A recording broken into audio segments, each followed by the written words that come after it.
دیکھیں 3 طلاقیں دینے سے نکاح سے نکل گئی عدت گزار کے وہ عورت آزاد ہے پہلے شوہر کی پابندیوں سے۔ اب اگر وہ شرعی اعتبار سے پراپر ایک نکاح کرتی ہے تو جس طرح پہلا شوہر اس کے لیے حلال تھا دوسرا بھی اسی طرح حلال ہو گیا، ٹھیک ہے۔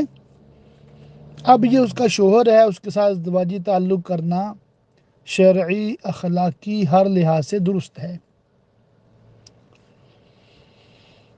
اس نے اس کے بعد طلاق دے دی، اس نے عدت گزاری اور پہلے شوہر سے نکاح کر لیا تو بحکم قرآنی حلالے کے بعد اس نے پہلے سے نکاح کیا ہے تو 100% حلال درست اور بالکل اس میں کوئی قباحت نہیں ہے۔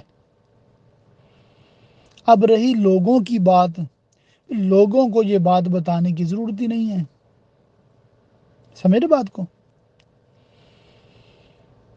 تو یہ ترکیب اگر کرنی ہے تو نکاح اور نکاح کے بعد کے معاملات و ساری یہ اپنے قریبی کسی سنی حنفی بریلوی مفتی صاحب سے اچھے طریقے سے سمجھ لیں،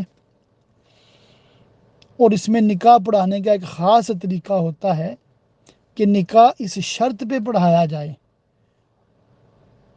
عورت جب چاہے خود کو ایک طلاق دے سکتی ہے، تو اس سے پھر بعد میں مسائل نہیں پیدا ہوں گے اور بالکل پیس آف مائنڈ ہوگا۔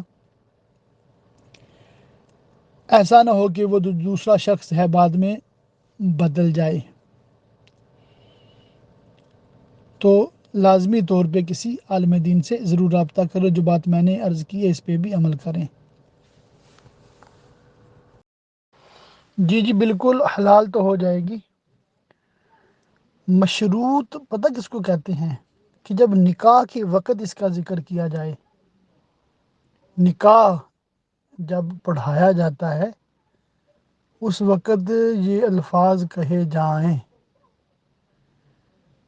کہ اس شرط پر نکاح میں دیتا ہوں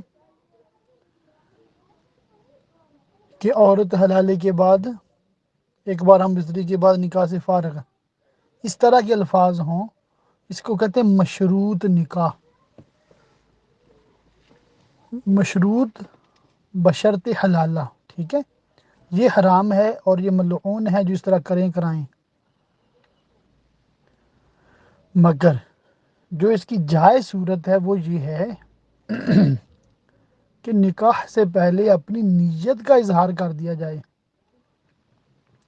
مثلا عورت کسی مرد کو کہتی ہے میں اس لیے آپ سے نکاح کرنے لگی ہوں کہ آپ سے نکاح ہوگا، ہم بستری ہوگی، اس کے بعد مجھے طلاق دے دیجیے گا، میں واپس اپنے پہلے شوہر کے پاس جانا چاہتی ہوں۔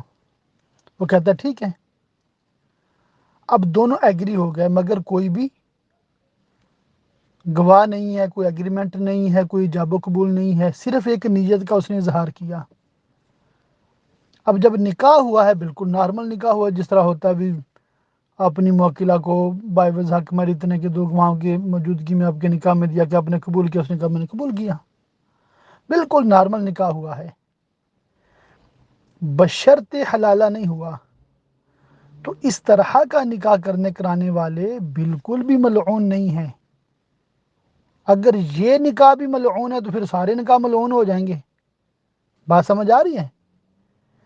اب یہ جو نیت کا اظہار کیا گیا ہے اس کو علماء نے بالکل جائز قرار دیا ہے، بلکہ یہاں تک بہار شریعت میں لکھا ہے کہ اچھی نیت ہو تو قائل ثواب ہے۔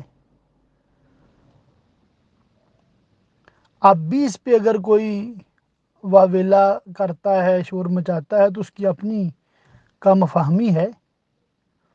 شریعت مطہرہ نے تو دونوں راہیں جو ہیں وہ بالکل واضح طور پہ بیان کر دی ہیں۔ اور تیسری صورت وہ بھی بہار شریعت میں ہی مذکور ہے جو میں نے اپنی کتاب میں بھی آخر میں لکھی ہے کہ اب نیت کا اظہار تو چلو کر دیا مگر ایک ڈر رہتا ہے نا، پتہ نہیں وہ چھوڑے نہ چھوڑے۔ اب حلالے کی شرط لگانا یہ بھی مطلب جائز نہیں ہے، تو کیا کریں؟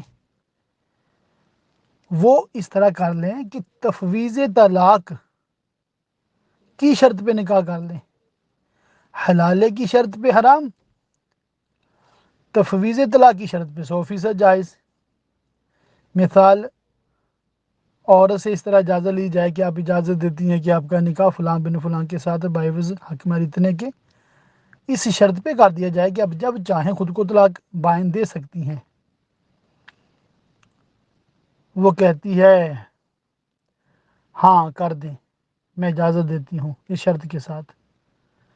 اب وہ جو وکیل بنا ہے اس نے لڑکے یا دلہے یا مرد کے سامنے یوں کہا، میں نے اپنی موکلہ کو بعوض حق مہر اتنے کے روبرو ان گواہوں کے اس شرط پر آپ کے نکاح میں دیا کہ میری موکلہ جب چاہے خود کو ایک طلاق بائن دینے کا اختیار رکھتی ہے۔ تو جو مرد ہے وہ کہے میں نے اس شرط کے ساتھ قبول کیا۔ اب یہ نہ حلالے کی شرط پہ ہوا ہے، نہ ہی صرف نیت پہ نکاح ہوا ہے، بلکہ تفویض طلاق کی شرط پہ نکاح ہوا ہے۔ اس طرح سے اگر نکاح ہوتا ہے عند الشرع فقہ حنفی کے مطابق 100% جائز بھی ہے اور ٹوٹل پیس آف مائنڈ ہے۔ عورت جب چاہے خود کو طلاق دے کر، مثلا وہ کہے گی میں طلاق اختیار کرتی ہوں یا میں خود کو طلاق دیتی ہوں، اس طرح کے الفاظ کیا کہ وہ فارغ ہو جائے گی نکاح سے۔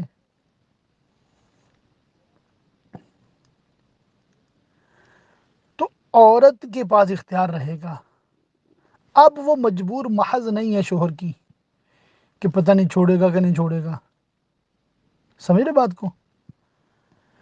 تو یہ جو تفویض طلاق والا مسئلہ ہے نا، یہ صرف حلالے کے لیے ہی جائز نہیں ہے، مطلقاً جائز ہے۔ جب بھی کوئی اپنی بیٹی کا بہن کا مطلب نکاح کرے اس کو یہ حق دلا دے، دیکھیے اس کا کتنا سکون ہوگا، کتنا پیس آف مائنڈ ہوگا۔ اگر وہ شوہر کے ساتھ خوش ہے تو اللہ پاک خوش رکھے جی، مبارک۔ اگر شوہر ظلم کرے اور وہ برداشت نہیں کر سکتی، جان چھڑانا چاہتی ہے، جب چاہے فارغ ہو سکتی ہیں۔ ورنہ کیا ہو رہا ہے ہماری سوسائٹی میں؟ کورٹ کیسز ہو رہے ہیں، خلو ہو رہی ہے، تاریخ پہ تاریخیں، اور مطلب پیسے پہ پیسہ اور وقت کا ضیاع اور سر دردی سب ہو گیا، کورٹ نے خلا دے دی ہے جی، شوہر نے سائن نہیں کیے۔ اب مفتیان کرام کے پاس آتے ہیں، مفتیان کرام کہتے ہیں یہ بھی نکاح ختم نہیں ہوا، کہتے ہیں جی اور کوئی حال فقہ حنفی میں اور کوئی حال بھی نہیں ہے۔ چلو جی بیٹھے رہو، پھر ابھی جب اس کو رحم آئے گا تو آئے گا۔ اور وہ بھی اتنے مطلب بعض ظالم ہوتے ہیں، آگے خود اپنی شادی کر بھی لیتے ہیں، اس کو نہیں طلاق دیتے، وہ اسی طرح تڑپائیں گے ساری عمر۔ لو جی، کیا قصور اس نے کیا کیا ہے؟ مرد کو چوائس ہی چوائس، عورت کو چوائس ہی نہیں دینی، یہ بھی ایک زیادتی ہے، بعض اہل علم کی طرف سے بھی یہ زیادتی ہے۔ اسلام نے عورت کو مجبور محض نہیں رکھا، اس کے نکاح سے پہلے اس سے اجازت لی جاتی ہے۔ اگر عورت کی رائے کا کوئی احترام نہ ہوتا، اس سے اجازت نہ لی جاتی، باپ بھائی جہاں چاہتے نکاح کر دیتے اور اسے پوچھتے ہی نہ، اجازت لی جاتی ہے۔ راضی ہے تو ٹھیک، نہیں راضی تو کہے نہیں، سمجھے بات کو؟ اسی طرح نکاح جب ہو جاتا ہے تو مرد کے پاس تو چوائس ہوتی ہے نا، جب چاہے چھوڑ دے، یہی چوائس عورت بھی لے سکتی ہے۔ کیسے لینی ہے، کن الفاظ سے لینی ہے، یہ ایک تفصیلی مسئلہ ہے جسے آپ میری کتاب 3 طلاقوں سے بچائیں کے آخری رسالے میں، کہ نکاح کا منفرد طریقہ جس کے ذریعے عورت بھی طلاق دے سکتی ہے، اس میں پڑھ سکتے ہیں، سمجھ سکتے ہیں۔ اللہ تعالیٰ ہم سب کو دین کی درست سمجھ بوجھ عطا فرمائے، آمین۔